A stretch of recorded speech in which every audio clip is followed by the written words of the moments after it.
Good evening, here is top news newsletter starting with headlines. Syrian army carries out successful operations against terrorists in different areas. Iran won't buckle under failing oil price scenario, Rouhani. France faces more than 50 anti-Muslim attacks since Charlie Hebdo shootings.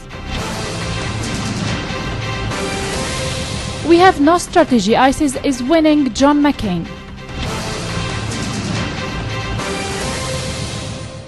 Syrian army destroyed dens and gathering of terrorists, killing many terrorists, some of them of Saudi nationality. A number of them and dens were destroyed near Al-Zahira Mosque in Harasta and a tunnel in Al-Ajam neighborhood, while number of terrorists were killed.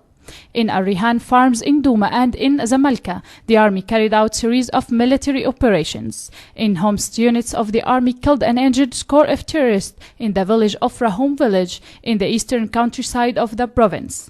While in Deir ez-Zor, the army directed heavy strikes against convoy of terrorists while moving from Al-Raqqa and the Mayadeen into Deir ez-Zor, destroying a number of their vehicles and killing many of them. Meanwhile, the army destroyed gathering of ISIS terrorists in Al-Imriyah, Al-Jafra, Al-Husayniyah, Al-Hamidiyah, and other areas in Deir ez-Zor and its countryside.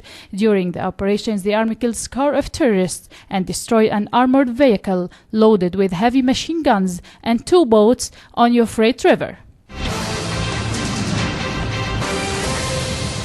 In the Iranian View and in an address to a gathering of people in the southern Iranian province of Bushehr on Tuesday, President Rouhani said that Iran won't be pressured by the slump in oil prices, as it has envisaged economic plans to compensate for the drop.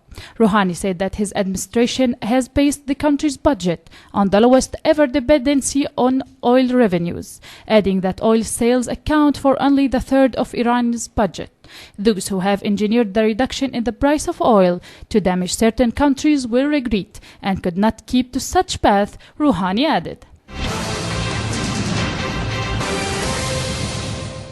Even before it could bury the dead from last week's terror attacks, France must deal with a new threat from an Al-Qaeda affiliate. Al-Qaeda in the Islamic Maghreb, the terrorist group North Africa branch, issued a warning published on jihadist websites. France pays the cost of its violence on Muslim countries and the violation of their sanctity, AQIM said in its statement. As long as its soldiers occupy countries such as Mali, Central Africa, and bombard our people in Syria and Iraq, and as long as its lame media continues to undermine our Prophet Muhammad, peace be upon him, France will expose itself to the worst and more. Pakistan hanged 7 convicted militants, AFP reported. This brings 16 the number of executions carried out since the country lifted a 6-year moratorium on the death penalty in December in response to a brutal Taliban assault on a school in Peshawar that left 150 dead. The executions carried out across the country came as U.S. Secretary of State John Kerry is visiting Pakistan. In the French View, over 50 attacks, including shootings, have been carried out against Muslim groups in France in less than a week since the fatal raid on satirical magazine Charlie Hebdo, the country's Muslim community says. The 54 assaults comprise of 21 cases of gunfire and grenade throwing at Islamic buildings and 33 cases of threat, said Abdullah Zikri, a spokesman for the monitoring body at the Central Council of Muslims in France. The figure, which don't include raids in Paris and its suburbs, were provided by the French Interior Ministry, Zikri added. The attacks include a car belonging to a Muslim family being targeted by gunfire, the gate of a mosque being tagged with anti-Muslim gate fire, and a teenager being assaulted by a gang after suffering a racial abuse. Senator John McCain stated that the Obama administration has no strategy to defeat ISIS in Syria and Iraq. McCain criticized Obama's foreign policy as failure and said that now we have a situation where the largest extremist caliphate in history is now in Iraq and Syria. We have no strategy to degrade or defeat it.